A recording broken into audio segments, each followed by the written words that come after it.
The Big H Podcast, tune in now. Conversations that'll wow. Laugh and learn, stay a while. Let's explore that Hilton style. From the highs to the lows, every story just explodes. Mike's got questions on the go, diving deep from head to toe.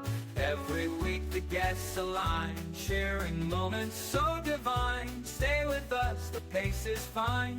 Every episode you'll find. The Big H Podcast, tune in now.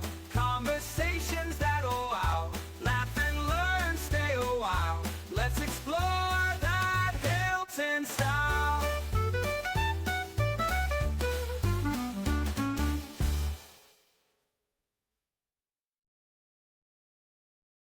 Good day and welcome to the Big H Podcast for this episode of Moments with Mike. This recording was made on February 28th, 2026, right before the opening of March and March Madness for the NCAA tournament.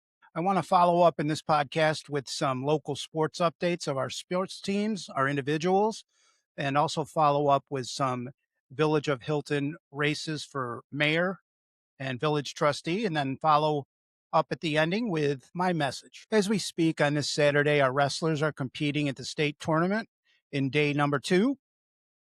For our girls, which is the first year they've actually had the girls compete in the state tournament and sectionals, Brooklyn Fitzgerald of our Lady Cadets is competing for a state championship.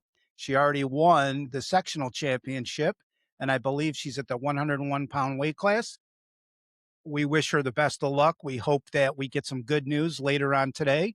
You can follow up on Hilton Athletics X page at Hilton Athletics. Also, maybe on other Instagram and things of that nature, the Democrat and Chronicle. Hopefully we get some good reporting out of those sites. For the boys, 3 young men that won their sectional tournament, John and Nick Testa and Kristen Velez, they will also be competing in states, hopefully to get in that first 3 or first 6 or whatever they get. It's awesome to be wrestlers of that nature and be recognized and competing at that high level. And lastly, for those boys is also Lucas Yeager, who will be competing for our boys team. Our team sectionals, they finished in 3rd place, which was great for their team. And these 4 of the lower class wrestlers are competing in the state tournament, and we wish them the best of luck. Our cheer squad is at Gates Chili competing in the sectionals today. They already have won the Division I championship about a week and a half ago. Shelly Camino and her squad are poetry in motion out there, and it's quick motion, acrobatics, gymnastics, and lifts. And in their 3-minute routine, they are almost flawless at times, and other times they are flawless. We wish them the best of luck to bring home another sectional championship. Our boys basketball, unfortunately, were defeated in the first round of the sectionals by Padilla High School at Franklin on Wednesday. Score was 47-46. The cadets battled back and forth. The lead really never got above 4 or 5 points. Cal Wheelahan hit a big 3-pointer with less than a minute to go to put the cadets up by 1. And Padilla was able to come down and put in a bucket to go up by 1. And the cadets, unfortunately, were unable to get a shot off before the end of regulation and suffered a defeat and finished the season with 6 wins and 15 losses. We wish those seniors the best of luck as they move on into the college ranks, whether they're playing basketball, baseball, and their studies first and foremost. And thank you for your contribution to Hilton basketball and Coach Esposito's first year. Our girls basketball team, the 3 seed in AA1, had a big victory last night over Wilson Early College. They jumped off to a huge lead in the first quarter, led by Amaya Miles' 13 points in the first quarter. Went on to a nice coasting defeat. Got people a lot of playing time. Amaya finished with 15 points. Maddie Murphy finished with 11. And lots of other girls got in the game and got points up there for the Lady Cadets. On Monday, they'll travel to Gates Chili to take on Webster Schrader, which is a rematch of last year's sectional semifinals where the Webster Schrader Warriors were victorious over the Lady Cadets. So let's hope that our Lady Cadets can get some retribution in this game and come away with a victory and move on to the finals. The girls double A bracket, pretty much Penfield say they won their game. Victor, a tough, scrappy young team at seeded 4, won their game. And the Warriors, number 2 seed behind Kenyatta Watt and Kylie Clement, were victorious over Irondequoit. And then, of course, the Lady Cadets defeating Wilson Early College. So it's 1, 2, 3, 4. And at this point, anything can happen. In our indoor track, Annalie Green won the long jump and triple jump, and she was the Class A field event's most valuable athlete. Alexis Gary won the pole vault in the sectionals, and Arlie Sears won the high jump. And I'm going to try and get this screen up so you can get a glimpse of Kylie in her jump. And there it is right there. Might be skewered out there by this side, but I'm new with technology. But as you can see, she's really getting up there in her jump over that pole and did a beautiful job in winning her event. And in bowling, our girls and boys competed on Friday at Gates, and we have some of those results here. And again, I'm going to try and share my screen so you can see where the Lady Cadets finished. There it is right there. Rush Henrietta was victorious at the top, and there you can see Hilton in number 3. And it appears to me, I haven't followed bowling too much, but they bowl 6 games, 3 in the morning, 3 in the afternoon. And it's just, you can see the total pins and where they finish up with the pins behind. I don't have any individual achievements yet, but I'll try to get those for next podcast so you can see those. So that's the girls. And when we go to the boys, get up their results. And there's the 2026 Boys Championship. You can see Hilton down here in 5th. And the games that they've rolled as a team, they ended up 570 pins behind the first team of Victor Blue Devils. So that's where they kind of finished. And, bowling, we've been really, really good at our pleasure lanes, and they've done a nice job in the past. And we hope that they continue to, do a nice job on the lanes and the alleys and come back and be even stronger next year. Our hockey team with big victory in the semifinals over Victor 6-3. Congratulations to Chris Monfiletto and his squad. You can see here, if I share my screen again, first of all, our goalie, Lennon Saplicki, there in the net, who had a great season this year, doing a glove save there on Fairport. You always have to have a good goalie, and goalies have to stand on their head when it comes down to these big hockey games.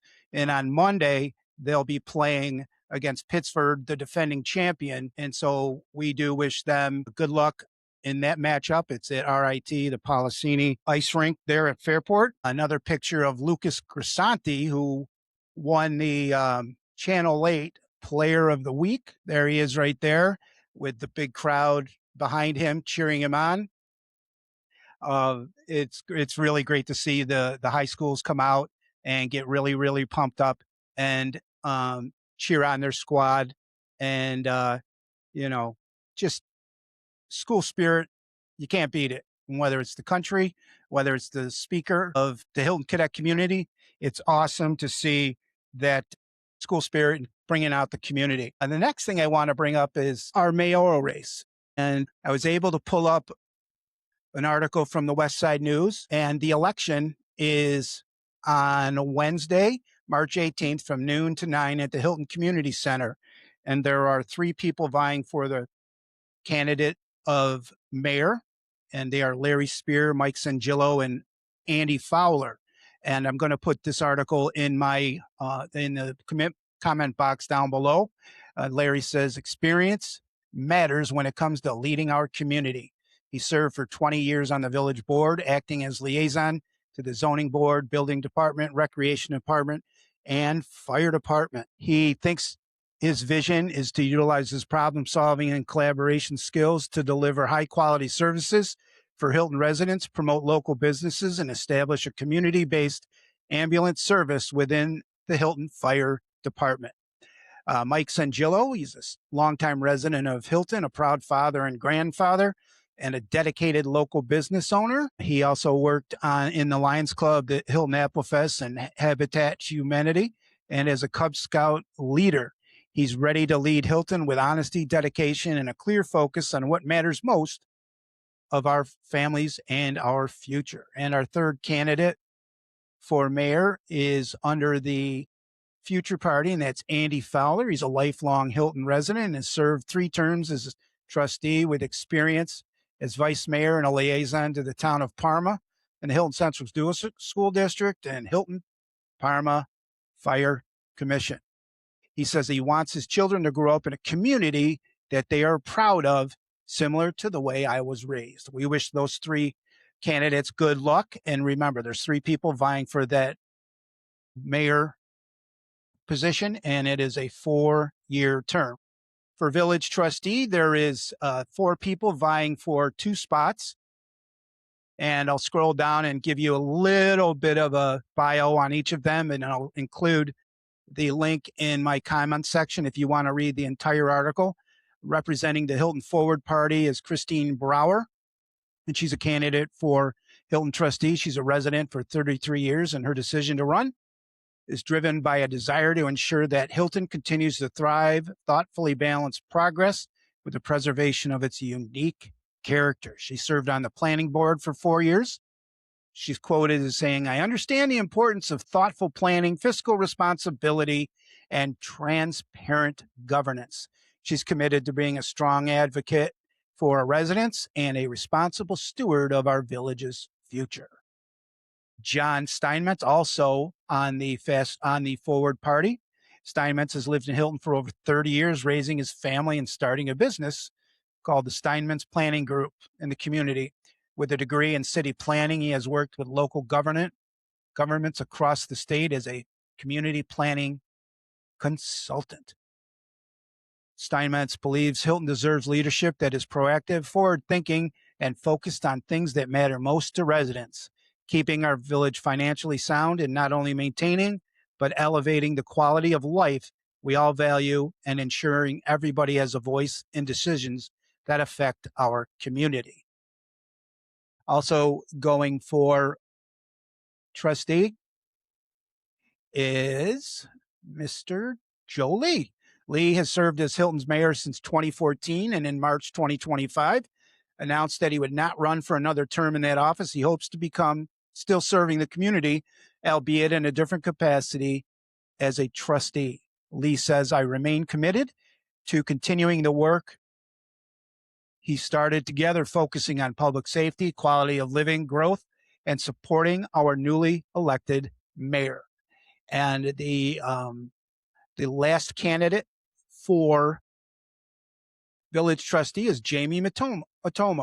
Atoma has lived in Hilton for the past 10 years, and her husband is a lifelong resident.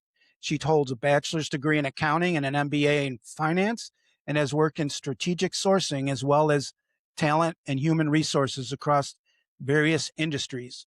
She is quoted as saying, "My background has provided me with a strong understanding of budgeting, financial responsibility, strategic planning, and people-centered leadership, skills that are essential for effective local government service." I wish best of luck to all of those candidates. And there's not a lot of time left, but if you'd like to come on the podcast, you're more than welcome. I can make it work through Zoom or in person, and we could have a new chat and get your platform up on the screen. Again, the voting is on March 18th from 12 to 9 at the community center. And if you'd like to reach out to me in the comments section, my email address is there, mjheis02@yahoo.com. And that leads me to my message for today. And so much of the last couple of weeks has been focused around the Olympics and the pride and joy it's brought to our country through our athletes. When I watched the Olympics, a lot of it, it was focused on the men's team, the Miracle on Ice, which was brought to fruition after a 46-year drought of the Olympic gold. The boys, the men's, did a great job defeating Canada in overtime. And I'm extremely proud of what they did. But I wanted to focus more so on the women's hockey team. And locally, there was this athlete out of Penfield, and her name is Haley Wynn. She competed over there on the women's team, and she had three brothers, and I'll try to get the pictures up on Facebook. The brothers would go to each of their games and dress in patriotic gear, often look kind of goofy and drawing a lot of attention to themselves, top hats, sport coats, jeans that matched, and they were just characters.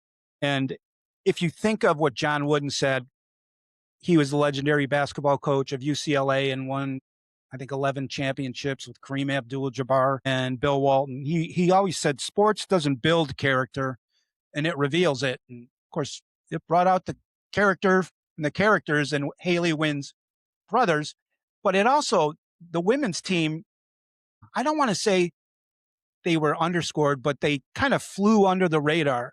And they won a lot of tournaments, and they won gold before, and they came up huge against Canada in that gold medal match, and defeated Canada in overtime 2-1. Extremely proud of the local flavor of Haley Wynn.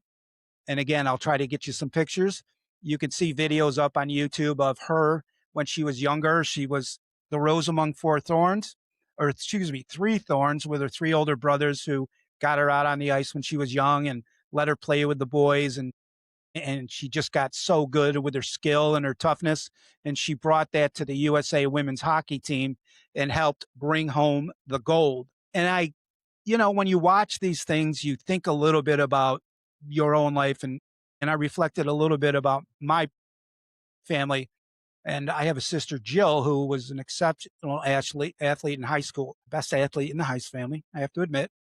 And when she was playing soccer, she played with a group of young women that were just extremely talented athletes, tough, gritty, Kelly Wilkins in goal, Lori Mambretti, and Nitzenberger. I know I'm using some of your maiden names, Jenny Allen, the Henner twins. And I don't mean to Tammy Page, leave anybody out, but, it was just an extremely strong group of tough, mentally strong women. And the U.S. women's hockey team kind of reminded me of that. And when Jill and those girls were in high school, they played Pittsford Mendon in the sectional finals. We were the lower seed. We weren't supposed to win at all. And going into the second half, it was a 1-1 game.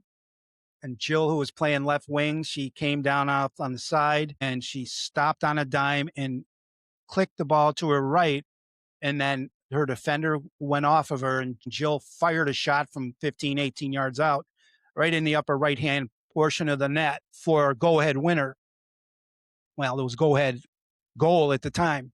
The Lady Cadets were able to stave off a fierce run by the Pittsburgh Mendon Lady Vikings, and were victorious for that sectional final championship 2-1. And the same group of girls, a lot of them ended up competing on the sectional champion softball team champion that year with Jim Buck, Coach Jim Buck. And again, it's just that attitude of winning, mental toughness that the hockey team had, that you can see in these younger women as well. Jim DuPont was a great soccer coach, won several sectional championships. And just seeing that, it kind of brought back memories of my sister, and, in a good manner. Back then, the fire department would meet the team at like Ridge Road and would drive the girls around the village and honk the horn and blow the lights. And I recall that night, my older brother Jay was at college, and the fire truck pulled into the high school, and Jill got off the bus. And I just remember like being so proud of her. It was my twin brother was with us, Pat, and then David, and just, I think it might have been the first time I hugged her, but just extremely, extremely proud of what she had done. And growing up in a family of four brothers, it's not easy. And she was just dominant at her sport.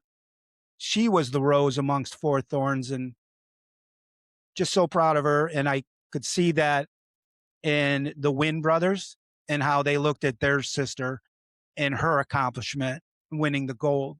So Olympics, you bring a lot to the country. You bring a lot to personal happiness and pride. And I think we all start to think of our own happiness and reflect on our own life. And that goes back to what John Wooden said. Sports doesn't build character, it reveals it. And thank you, USA Women's Hockey, for revealing that character to us. Well, this comes to the end of the podcast. I really thank you for joining me on this episode of Moments with Mike. If you like what you saw, hit the like button and subscribe to the channel and turn on your notifications so you don't miss an episode.